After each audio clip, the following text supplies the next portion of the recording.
Hello दोस्तों, polytechnic capsule के YouTube channel में आपका स्वागत है। हम लोग पढ़ रहे हैं applied mechanics subject. Applied mechanics में जो अभी तक हम लोगों ने पढ़ा है पिछले वीडियो में सेंटर ऑफ ग्रेविटी गुरुत्व केंद्र के हम लोग कुछ एग्जाम्पल्स न्यूमेरिकल को सॉल्व किए थे। कुछ न्यूमेरिकल थे आपके, और उन न्यूमेरिकल में आपके जो न्यूमेरिकल थे वह आपके टी सेक्शन का था, आई सेक्शन का था और चैनल का था, और एक आपका टी सेक्शन का ही था, लेकिन वह एक अलग तरीके से न्यूमेरिकल था जिसमें आपको वेव की हाइट निकालनी थी। और आज के वीडियो में हम लोग सेंटर ऑफ ग्रेविटी का ही अगले टाइप का न्यूमेरिकल सॉल्व करने चल रहे हैं, जो आपके एग्ज़ाम में कभी कभार पूछता है। एग्ज़ाम की दृष्टि से कुछ न ये महत्वपूर्ण भी है कि कभी कभार एग्ज़ाम में पूछ देता है, जिसमें आपको एक क्वेश्चन है जिसमें चित्र के अनुसार एक 90 mm त्रिज्या का अर्धवृत्त एक समलंबाकार पटल में से काटकर अलग कर दिया गया है। शेष आकृति का गुरुत्व केंद्र ज्ञात कीजिए। चित्र दिखाया गया है, जो आपका चित्र है यह आपका डायग्राम है। जिस डायग्राम में आपका यह समलंबाकार पटल है जिसमें सबसे बड़ी भुजा आपकी 300 mm की है, उससे छोटी भुजा जो है आपकी 200 mm की है। समलंब की जो हाइट है यह आपका 120 mm है। और इसके जो सेंटर है, सेंटर का मतलब जो आपकी छोटी भुजा ए और बड़ी भुजा, इसको हम लोग मान लेते हैं यह छोटी भुजा ए है, और 300 को हम लोग मान लेते हैं यह आपकी बड़ी भुजा बी है।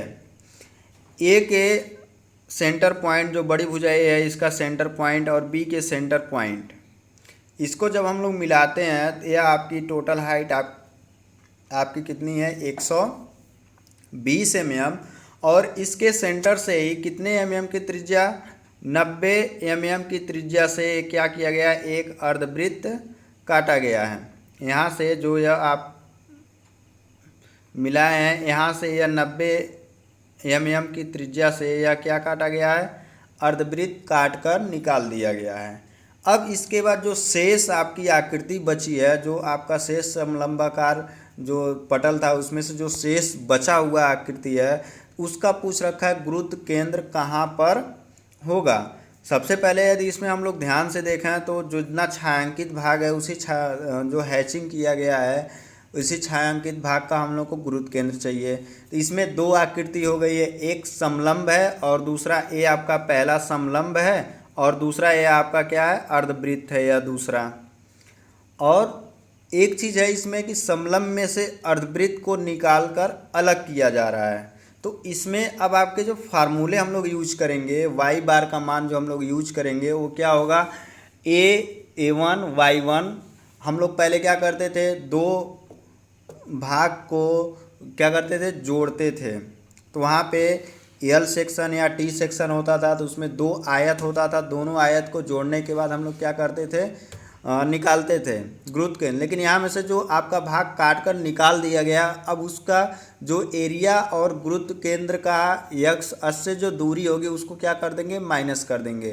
तो अब जो आपका नया फार्मूला हम लोग यहाँ पर यूज करेंगे वह क्या हो जाएगा, वहाँ पर प्लस की जगह माइनस हो जाएगा, जो होगा Y bar is equal to A1 Y1 minus A2 Y2 upon आपका क्या हो जाएगा,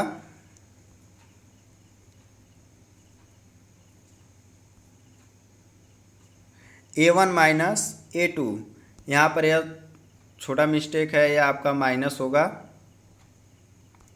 आइए हम लोग क्वेश्चन को समझते हैं। तो अब यहाँ पर दो आकृति हो गया। सबसे पहला आपका समलंब है, समलंब हम लोग डिनोट कर दिए हैं A B C और D। जो आपका समलंब का एरिया होगा इसको हम लोग मान लिए A1। समलंब का एरिया क्या होता है, A1/2 समांतर भुजाओं का योग गुणे ऊंचाई। समांतर भुजाओं का योग का मतलब है 200 प्लस 300 और गुणे ऊंचाई आपका 120। 200 प्लस 300 गुणे 120 और A1 अपान आपका ऑलरेडी है, तो क्या हो जाएगा, A1 इजकल टू 1/2 कोष्टक में 200 प्लस 300 कोष्टक बंद इंटू 120 20। यह जो आपका इक्वेशन है यह हो गया। इसको जब आप सॉल्व करेंगे तो आपका टोटल आपका क्या मिलेगा, A1 is equal to 30,000 mm²। A1 is equal to कितना मिलेगा, 30,000 mm²।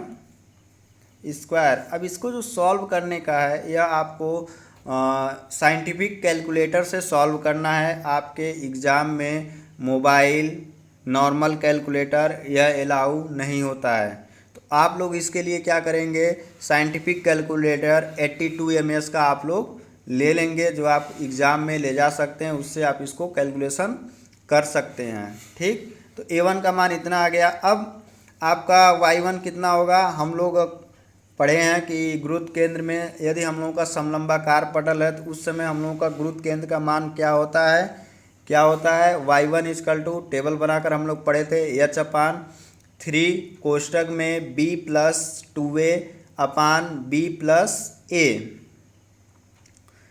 तो इसको जब हम लोग वैल्यू रखेंगे तो H की जगह आपका कितना हो जाएगा, 120/3 कोष्टक में B आपका कितना है 300 mm, 300 प्लस 2 गुणे A का मान कितना है 200, तो 2 गुणे 200/300 प्लस 200। जब इसको हम लोग सॉल्व करेंगे, यह सॉल्व करने के बाद Y1 का मान कितना आ जाएगा 56 mm। यहाँ से आपको क्या मिल गया, A1 और Y1। अब दूसरी जो आकृति हम लोगों की क्या है, यह अर्धवृत्त है EFH या HFE। जो आपका अर्धवृत्त है यह आपका दूसरा भाग है। तो अब दूसरे भाग का हम लोग निकाल लेंगे एरिया। तो अर्धवृत्त का एरिया आपका क्या हो जाएगा, A2 is equal to π/2 r²। π/2 r का मान कितना है 90 mm की त्रिज्या निकाला, 90 mm की त्रिज्या से अर्धवृत्त काटा गया तो r का मान हो गया 90। π/2 इंटू 90 का स्क्वायर सॉल्व करेंगे तो हम लोग का कितना आ जाएगा 4050। पाई एज 8 रख देंगे। पाई का मान आप जानते हैं कितना होता है 22/7 या 3.14। जहाँ ज़रूरत लगेगी हम लोग पाई का मान लगा लेंगे। यदि आपको पाई का मान नहीं लगाना है तो आप डायरेक्ट जो आपके साइंटिफिक कैलकुलेटर होता है उसमें आप नीचे देखेंगे एक पाई बना हुआ की है, उस की से डायरेक्ट आप किसी भी अंक में पाई से गुणा कर सकते हैं, पाई का डायरेक्ट आप भाग कर सकते हैं, पाई को जोड़ सकते हैं। तो वहाँ से हम लोग पाई के लिए डायरेक्ट उस की का इस्तेमाल हम लोग कर लेंगे कैलकुलेटर से। तो अभी यहाँ पर हम लोग पाई को ऐसे ही छोड़ देंगे, रहने देंगे। तो A2 का मान कितना हो गया 4050 पाई mm²। अब अर्धवृत्त का आपका गुरुत्व केंद्र कहाँ होता है, हम लोग टेबल में इसके लिए भी पढ़े हैं 4r/3 पाई। कहाँ से, आधार से ऊर्ध्वाधर जो अक्ष होती है उस पे, ऊर्ध्वाधर अक्ष पर आधार से 4r/3 पाई ऊंचाई पर गुरुत्व केंद्र होता है। तो यह हो गया Y2 का मान, Y2 4 इंटू r का मान 90/3 पाई। तो सॉल्व करेंगे तो टोटल आपका क्या हो जाएगा 120/पाई। तो पाई को रहने दीजिए। Y2 का मान कितना हो गया 120/पाई mm। अब गुरुत्व केंद्र AB से दूरी आपकी क्या हो जाएगी, जो आपकी आधार है यहाँ पर, यह आपका क्या है आधार AB है। AB का आधार से गुरुत्व केंद्र की ऊंचाई क्या हो जाएगी, तो यह हो जाएगा आपका y बार इजकल टू, यह आपका हो गया क्या y bar is equal to A1 Y1 minus A2 और Y2 अपान A1, यह माइनस होगा A2 होगा, A1 माइनस A2 होगा। यह बाई मिस्टेक या प्लस लिखा गया है, लेकिन यह आपका क्या होगा A1 माइनस A2। ठीक, यह आपका हो गया A1 का मान आपका कितना हो गया 30,000 गुणे Y1 का मान 56 माइनस A2 का मान 4050 कोष्टक में आप लिख लीजिए इंटू पाई और इंटू आपका Y2 का मान 120/पाई। पाई से पाई आपका क्या हो जाएगा, आपको साइंटिफिक कैलकुलेटर से इसको सॉल्व करना है। पूरे इक्वेशन को जितना दिया हुआ है सॉल्व करने के बाद y का मान कितना आ जाएगा, y is equal to 69.1 M M, यह कहाँ पर होगा, ए बी आधार से इतनी ऊंचाई पर आपका क्या होगा, गुरुत्व केंद्र होगा। तो आप डायग्राम में देखिए, डायग्राम में यह आपका ए बी है, ए बी से यह टोटल 90 mm की त्रिज्या है, लेकिन हम लोगों की जो गुरुत्व केंद्र है कहाँ पर है, 69, मतलब कि यह 90 से कुछ नीचे ही है। यह पॉइंट आपका 69.1 हो सकता है कुछ नीचे आने पर।